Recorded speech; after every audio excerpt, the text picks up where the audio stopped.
Hello, I'm Maciej Mikos and you're watching World Talks.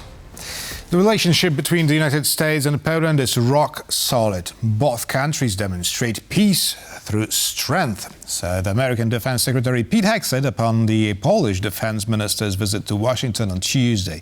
And to talk about the visit and Polish defense spending, we're joined by Jacek Raubo, Director of Defense 24 Analysis Unit. Good evening. Hello, and thank you for having me. Thank you for accepting our invitation. So, for the starters, what is the purpose of Polish defense minister's visit to the US? Is it only about the purchase of some more sophisticated weaponry, or maybe there's something else? I think we have a very multi-layer relationship with United States, mostly with, of course, military issue in the background. That's why I'm thinking that this is not only one purpose with this visit. There is a lot of other discussion fields we need to fulfill with this high-level visits from both sides. We remember that Pete Hegseth being in Poland, being in, for instance, in Powice. And right now there is a great occasion to have a Polish MOD chief in Pentagon in Washington, D.C., because this is a very visible sign for our allies, not only from our bilateral relation side, but also for other Eastern flank members. So I think it's a very optimistic vision. Right, so Pete Hegseth, just like Donald Trump, hails the Polish-American relations as, well, as we have already established, as Warsaw spent substantial sums, $60 billion on US-made weaponry. But does this give Poland any better position in discussions concerning the US involvement in Europe's security, and especially on the eastern flank of NATO? I suppose we fully understand that right now U.S. is changing their posture toward the whole world when we think about the military presence. Of course, Poland is playing a very significant role in this global area when we think about American cooperation with other partners here in Central Eastern European area. But on the other hand, we need to be sure that right now there will be a very tough discussions on with U.S. about, for instance, numbers and their presence here on the eastern flank. But I think book is open, and we are right now writing another chapter inside this strategic relation history between Poland and US after we joined NATO, even before, because US been a great advocate of Polish integration with NATO. But from my side, I think there is a lot of work to do, and I think this kind of a visit we need to have with a synergy of other actions. You mentioned about the procurement, but on the other hand, there is a lot of other initiatives coming from military from both sides. And we need to highlight this. For instance, there is, I think right now, a very important exercise in Latvia.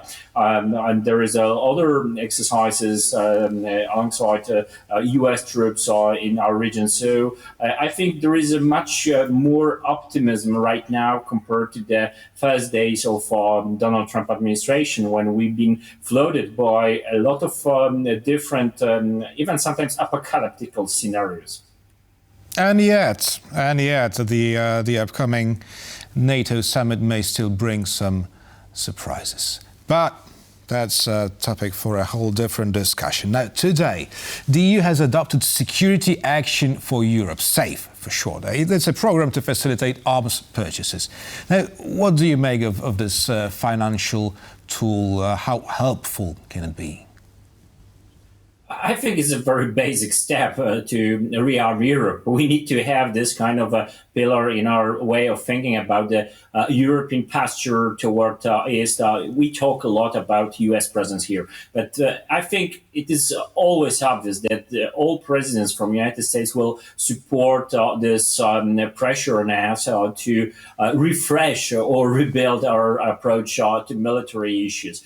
And military industry is in the middle of that. I think it's even some kind of a core of thinking about military deterrence and defense posture. We need to have better preparedness of our firms. We need to have a synergy of production, but also we need to focus more on quantity. And everywhere we are watching one important, even crucial aspect: financial side of every action, from R&D, from research and development process, to procurements, from procurements to production, and even building this chain of production inside Europe. So, of course, we made the first step. But on the other hand, we need to be very careful with implementation of that. We see some kind of a framework, but still there is a lot of to do to fulfill that with practical actions.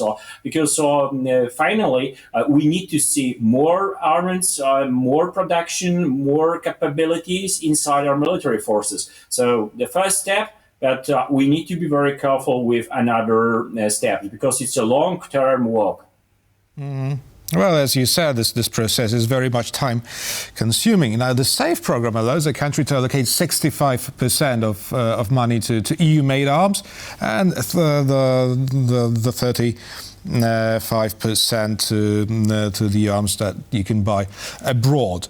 Now, sorry for interrupting you. But this is a very great picture of this achieving a consensus inside the European Union. Of course, we've been criticized that there is only black and white picture of that. So if, I don't know, France and Germany are putting pressure on something, there will be no consensus with other states. But as we see here on this example, there is a chance to cooperate. There is a chance to create the kind of a synergy between different points of view. And I think that fact need to be strength right now when we are struggling with the different approaches from the different sides of Europe. But let me still stir the water a little, because, well, yes, absolutely, a consensus can be reached within the EU. But then, on the other hand, as we have already established, Poland is spending huge sums of money in the US because Poland needs the arms now, right? Not in a long-term perspective, but it needs it now. Therefore, I'm wondering whether Poland should have some preferable conditions within this SAFE program scheme as we need to modernize the army immediately. I agree and disagree at the same time with you, because, of course, we need to have a large number of new weapons right now, right here, because we are on the front line right now. On the other hand, when we are observing the situation on the battlefield, so I'm not talking only about situation inside Ukraine, but also this holistic picture of this modern warfare, we need to have some kind of a quantity approach to, for instance, this enhanced technologies in the future. So from my side, I think we are able right now to use this synergy of our own actions, which are right now focusing on purchasing weapons for our military forces to strengthen posture right now, with this long-term perspective coming from European Union, also coming from different initiatives like NATO Diana. I think the key element for securing and deterring this region is to balance this quantity and quality aspect. Quality is, of course, a large number of new projects we need to be inside. And that's why this additional funds coming from European Union, this synergy with different states, building these bridges between the different industries, is the answer for that. On the other hand, of course, I will be much more happier when we will see, for instance, more support to Poland, Romania, Lithuania, Latvia, or Estonia with present procurements. But we need to also accept that situation is very unstable when we think about these new steps coming from European Union side. Mm-hmm. Now, on the other hand, Poland is willing to allocate some 6 billion euros from the post-COVID recovery fund to, well, basically to build shelters and some other vital infrastructure needed in case of war. Now, given the Ukrainian experience from the past 3 years, what should Poland invest in? It's a great question, and there will be no one easy answer for that because you mentioned shelters. So when we think about the modern resilience of every state, we need to think about the two different pillars. Military and non-military aspects. So in Poland, of course, we are struggling with the lack of effective civil defense. We cannot see effective system. That's why government decided to right now sign a new law dedicated to this. So with that, we need to have a wave of investments in this non-military aspects of security. On the other hand, without the strong military, without the strong military production, without the industry background, there is no chance to secure civilian population. So there is a lot of fields where we need to have a large amount of money to invest in. And therefore, there is no one easy solution. And unfortunately, Ukraine lessons learned are providing this very, maybe not pessimistic, very pragmatic answer for our question. We need to be very active in every aspect, from the research and development side to building shelters, from building shelters to creation a more and larger armed forces with better weapons, because we might have a smaller group of troops in the context of potential future conflict when Russia would like to, for instance, attack our land or attack our neighbors. So there is no one easy solution, one easy answer for this. There never is. There never is.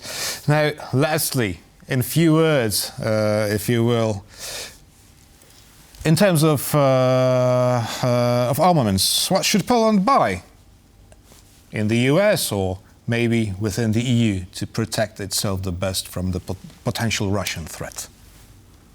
There is 3 or 4 different things. First, we need to invest more, and we know that very well, in air and missile defense. Second thing, we need to provide to our troops a better cyber capabilities and also electronic warfare capabilities. It's a very high cost technology.